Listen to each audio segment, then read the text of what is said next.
I'm here today to talk about some of the issues and challenges we've had that have been getting reported on the Austin Police Department Crime Lab, along with some issues with the backlog.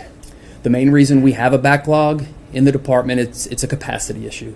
We just don't have the capacity among our DNA scientists to process the number of cases for which we collect DNA evidence. We're addressing that now. We've got an agreement with the Texas Department of Public Safety. They have agreed to take 20 cases from us per month. So these are cases that are in our current backlog, the 1,200 we just spoke of, and DPS has agreed to process 20 of those cases per month for us.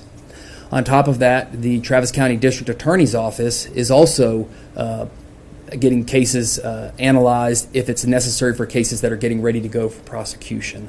So there's a couple steps that are being taken right now to address the backlog that's in the system. There's another important thing we need to talk about today, and that is the crime lab itself. As you all are aware, we are currently have ceased doing DNA analysis in our crime lab while we do some retooling and retraining. But I think it's important also to talk about how did we get in the position to where we determined it was necessary to shut down our DNA operations. What we have here is we have a failure where our checks and balances did not work. We had scientists that misinterpreted information that was guidance from a governing body, as well as from some of the leading DNA educational materials. We had 17 audits from various agencies and accrediting boards that did not find any issues with the way in which we were conducting our science analysis, but yet we were not following the best practices.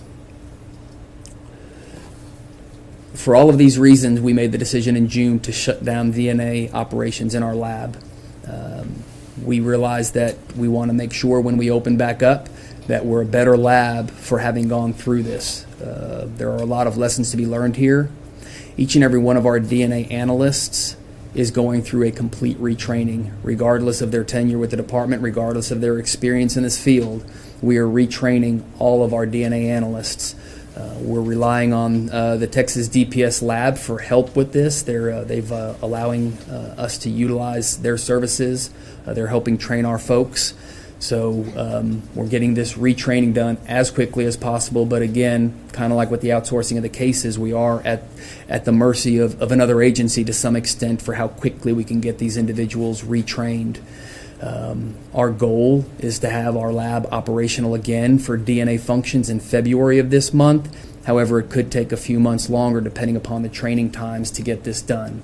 Chief, some in the community say they've already lost trust in the Austin Police Department and don't think that retraining all of these technicians will simply be enough. They're calling for scientists to take control. Do you have an opinion on that?